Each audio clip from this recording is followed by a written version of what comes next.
Hi everyone, it's Jacqueline from Creating My Garden. I just wanted to do a quick video and talk about my favorite annuals. It's a hot muggy day here in Saskatchewan, and I mean muggy. It's super humid. We're probably going to get a good storm out of this. But anyhow, let's talk about annuals that are my favorite. So the number one on my list of favorite annuals, and this year it's brand new, is Elysium. Whether it's pink, purple, or white, it is the star of the show this summer in my garden, as you can see. It is just filling in the pots beautifully. It smells wonderful, and it's a showstopper and zero maintenance. You don't have to pinch anything back. It just flowers and flowers and flowers. So that would be the number one plant on my list. As you can see from this arrangement, it is already spilling over, which is an excellent quality.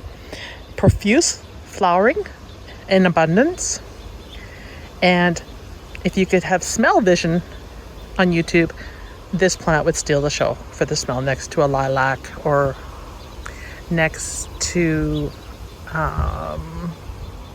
any other flowering plant other than lavender. Lavender would be number one for fragrance, or a rose. So number one annual is Elysium. The next annual, and like some of these annuals you're going to be very familiar with, but these are things that I feel do put on a good show and are very reliable, is going to be the geranium. Now this is a salmon tone geranium. It's got hints of pink and hints of coral in it.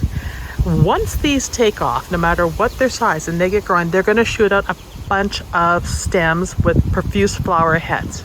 The thing I like about geraniums is the fact that their flowers last for multiple days.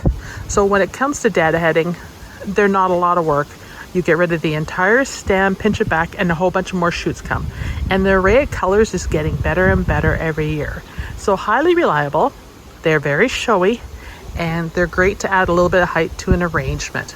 So number two, geranium. Any kind of geranium, whatever color is that you like, great option. All right. So that's geranium. And the salmon, I hate to say, is really getting my attention this year. This color in general is just amazing. All right, let's go on. Now, a flower that I talk about all the time, you guys, and some of you probably don't like it because you think of the perennial weed in the lawn and stuff, is portulaca. But look at this red portulaca. It's an annual. Look at the buds. Check them out. Gorgeous. It's just full of buds, and look at the blooms. And the other thing is no deadheading. So we always forget about the portulaca. We forget about how easy it is to look after, how it spreads and fills a pot, and that it requires no deadheading. To me, this is a plant you can count on, extremely reliable. And if you can find the ones that are multicolored and change colors, they're very cool. You know, 1 minute the flowers will be red, next minute they're orange, white, pink. I love it. I love them. They're my favorite, but very hard to find because everybody's buying them. So, portulaca, spilling over here, filling this pot. Number three. And, you know, either one of these top three that I've mentioned, I could move them around in order because I just love them all that much, and I count on them in my arrangements to fill in the gaps and steal the show. The next thing, number four on my list, Celosa. You know, I have never planted this in a arrangement very much in the past, and I bought these damaged, you know, so there's like 5 in a pack for $1, and they had some frost damage, and look at them. Their heads are big, they're fluffy, they're vibrant and colorful, and look at the array of colors, you know, the oranges, here's the fuchsias, here's the yellow. I mean, look at the size of them. Pairing that with petunias, portulacas, verbenas, cabrios, any sort of annual, you can count on them to provide some interest, which I think the flower heads do. I think they provide a lot of interest. I mean, and they're soft. They're really quite cool to touch, you know. There is such a thing as field vision. I'm making things up. But yeah, they're great to touch. They're soft. And they're beautiful. And look at the different shades of color. Like this one down here is a different color altogether. They are a plant that I would put into a container or basket or in the garden If they're in the garden, I'd bunch them together, you know, and do an odd numbers, 5s and 7s and things like that in mounds to get a good bang for your buck of the same color, because it'd be real show-stopping. Or in the pots or containers like I have them here. You can see them. They do need other plants around them to help fill the gaps, but they mix well, and that's the key. So that would be number 4 on my list. All right, now, if I didn't mention these next 2 plants that I count on all the time, it would be a shame. So let's go into the next one. Verbena. Any kind of verbena. You can see these verbena.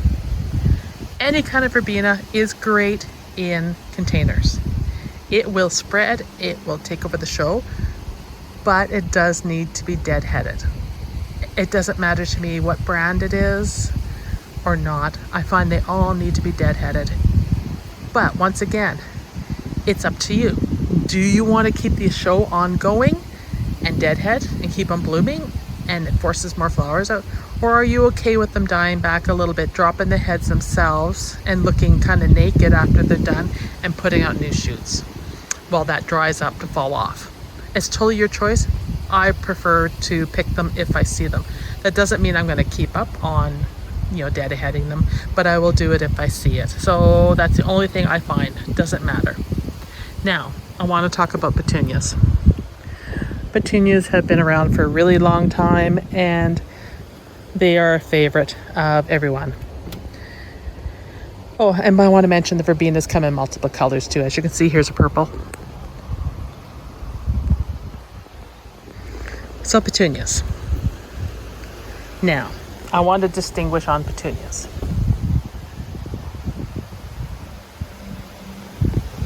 All petunias are beautiful. Come in multiple colors. The breeders are getting better and better at the coloring of petunias, and you can see from that picture, they're getting more and more vibrant. So petunias are a real winner in the flowers. As you can see, I'm just going to show you over here, like Starry Night. It is gorgeous. It spreads. It's not a super petunia, but the color is super.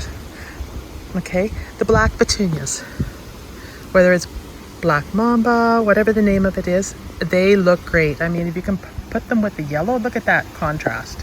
So petunias are a reliable alternative in a bed to fill it out. Wave petunias are great, although, you know, the brand hasn't expanded that much on the wave petunias for colors and for creativity, but they're still very reliable to fill things out. Now, Proven Winners has taken petunias to a new level with plants like bubblegum. Oh, and look at the hummingbird, you guys. Oh, did I miss him? Darn, he's gone. He was that fast. I scared him away. He was in my containers. Okay, let's go back to bubblegum. This is one plant in a pot, so true to the bragging rights of Proven Winners about one plant per pot, and how they spread, they are correct. I have proven that out here in Saskatchewan, and we are a cold zone, right? We're zone 3. And this plant is doing amazing. Do I deadhead it? Yes, I do. Do I do it every day? No, I do it when I see it. I haven't done this one for a couple days, and as you can see, there's a few that I probably should pick off. But it's one of those that's going to look good even if you don't get to deadheading. But deadheading does make it a better plant and does help to have it spread even more in the pot and to produce more flowers. So deadheading is key. This would be my number 5 on my list. Okay, it is gorgeous. There's some more petunias. Petunias are coming in multiple colors. I am in love with the lime yellow, and we'll just go over and have a look at that. So I'm going to walk you over to the lime yellow, and we're going to talk about it again. And then I have a couple honorable mentions. It's only supposed to be a list of 5 that I wanted to do on annuals. So, but I am going to put a couple honorable mentions in here. that are starting to really become a reliable plant that we can bank on as gardeners to give us a show in the garden. So normally when I go for yellow petunias, I go for bright yellow petunias because you can find them and plant them in my beds. But I did find this guy. Okay, and that's not a light yellow. That is considered a lime. You can see the stripes in the flower of a lime green. Now that is unique because if you look at it with the rose, you can see that it's really lime. If you don't compare it to something you can't see, but see the colors, see the lime? It's kind of cool. So it's definitely a number 5. This is not a wave petunia. It is not a proven winners petunia. It is what I would consider another brand of petunia that I really need to add more to my landscape because of the color and the contrast it provides with other flowers. It's particularly vibrant with pinks and purples. As well, I kind of like it against the peach of the Chinook roses. And let's go with another example of petunia.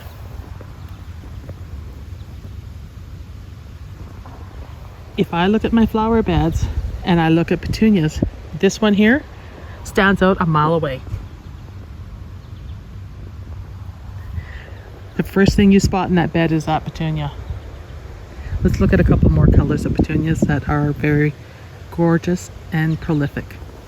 Oh yeah, here is a red verbena that was in a pack of 5 for $1 that was damaged. That's red. So if you like red, people, verbena is the way to go. This is why I love it. All right, let's move to the next one.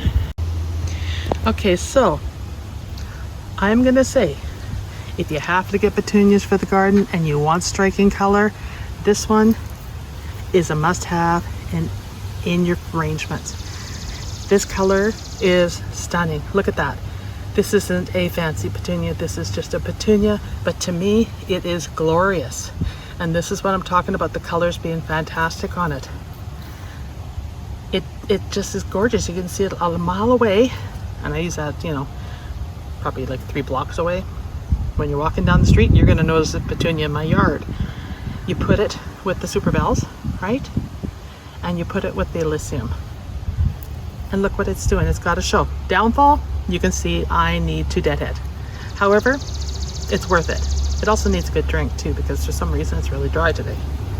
So it puts on a show, and I noticed this one before I noticed bubblegum. Plus I put an orange geranium in this basket, and it's just loving it. It's just a great combo together, you guys.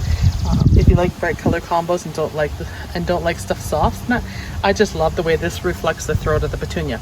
So petunia is number 5 must have in my bed, with this color being number 1. All right, let's talk about flowers that annoy me as an annuals that I will never buy again. Okay, so before I get ahead of myself, I want to talk about 2 honorable mentions for annuals that I would do again and I count on. Dreamsicles 1, as in super bells. Honorable mention, I think there's a ways to go in the development of these, but they're getting there, and their oranges are amazing. Highly recommend the super bells. These are proven winners, and I am in love with them. So they get a number 6 spot, and number 7 is going to go to the pansy. Now in my climate, pansies are not a spring flower. They are an all-season flower. As you can see here, it's July, and look at these guys. They're going hard. Who would pull them out to replace them when they are like this? So they are number 7. They're a reliable plant, and they are gorgeous. Now let's talk about plants.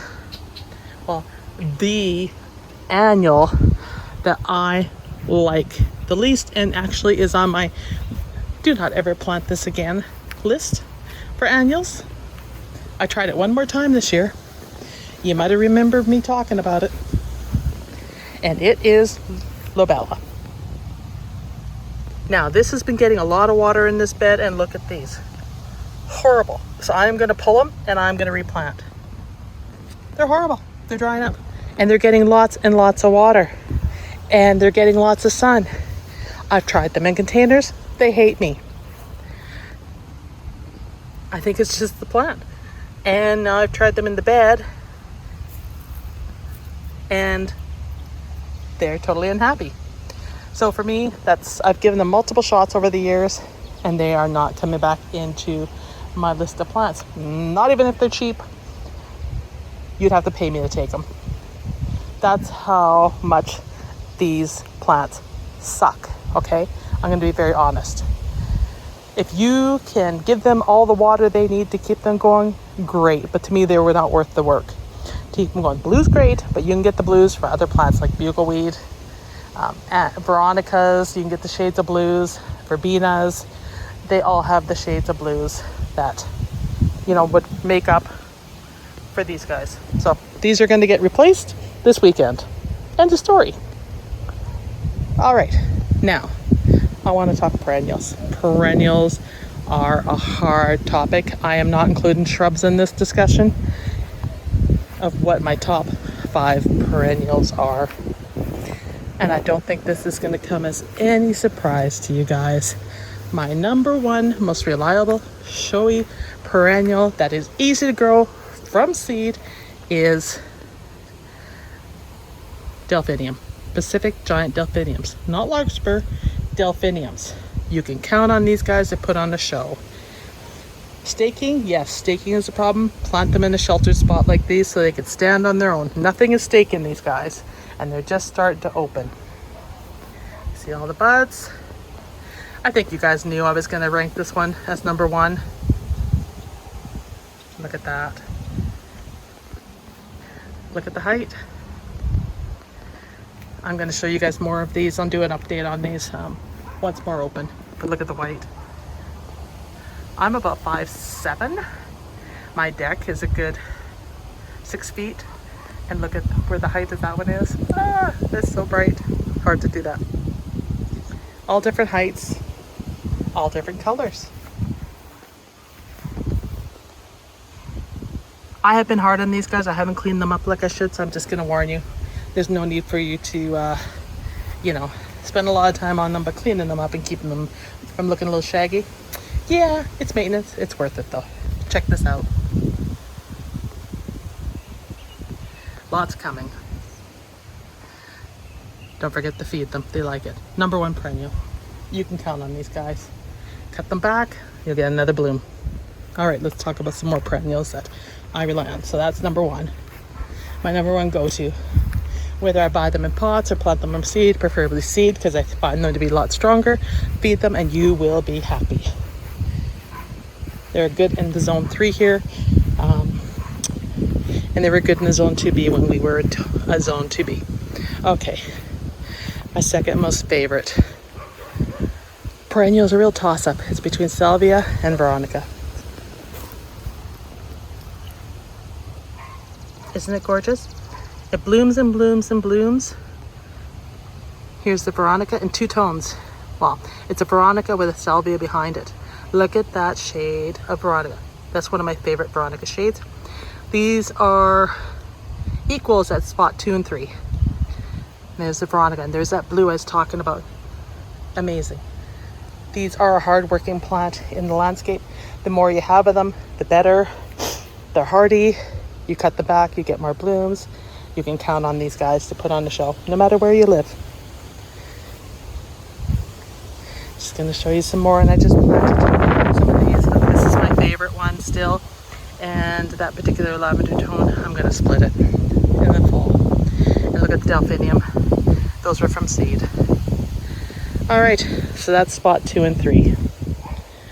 Let's go on to my next favorite perennial. And I'm not including bulbs in this because that's a whole separate video. My next favorite perennial are daylilies. Now I have no buds yet, but look at these guys. I've had them for years. They're reliable. They come back every year. These are the ones that bloom only once a year, but you can buy the rebloomers now, and the growers are starting to really expand on these. So we're getting more and more color and more reblooms in a season. So I highly recommend these. These take spot number 4. And I have a lot of them, and I'm just going to show you over here all the different kinds I have, and when they bloom I'll give you guys a better video of it. I rely on daylilies sorry, you see in my shadow. I rely on daylilies to fill in those areas where you have crappy soil, because they are not picky. Look at these guys. These ones are all different colors. There's rebloomers in here, you name it. They're just starting to send out shoots, as you can see. And I add to this over here every single year. So I've got room at the back there to add more. So they take spot number 4, our daylilies. All right, now let's go and I'm going to show you the number 5 spot, because I'm only doing 5 spots. Not sure there'll be an honorable mention on this one, but there might be. Yellow yarrow. Only yellow yarrow. Not the other colors, yellow yarrow. That takes 5th spot. And I'm going to move away because I'm going to get hit by sprinklers. The reason I say yellow yarrow and not the rest of them is because, ooh, I better run. I'm going to get hit. Yellow yarrow is, whoa, that's cold, is my top pick out of all the yarrows because it does not spread all over the yard. It stays in its compact form. I'm trying to get up here close to where the sprinkler hits me again. Probably should have turned it off, but I hate to do it. It's so darn hot. Look at this. It stays in its bound and it bushes out. It is not spreading all over the yard. It is not showing up in places it's not wanted. I find the pinks, the purples, the pastels, the whites, all spread, and sometimes their color mutates and changes. So yellow yarrow is my favorite go-to. So that's my top 5 go-tos for perennials. So that's it, you guys. A perennial that I don't like. Oh, well, that's easy. Goutweed. Oh my God, before I talk goutweed, look at this, you guys. It's evil. Look at what he's doing. Still, even in July. I like robins, but he's just nasty. Look at that. Oh, I gotta put a box over the light again. Anyhow, number 1 pest of a bird. Well, hey, robins win. So, you can see why I say they're a pest now. All right, so the perennial I hate the most and would never, ever, ever plant it or recommend it unless you dig down good 2-3 feet to box it in is goutweed. Pure and simple. Look at this nasty plant. Look how it spreads. It's everywhere. Biggest mistake I ever made is planting that. It'll take me a while to get rid of it. So whatever you do, if you're going to plant it, great. I've seen yards where it looks gorgeous. It's not going to be in mine anymore. I mean, my list could go on and on for favorites. I mean, as you guys know,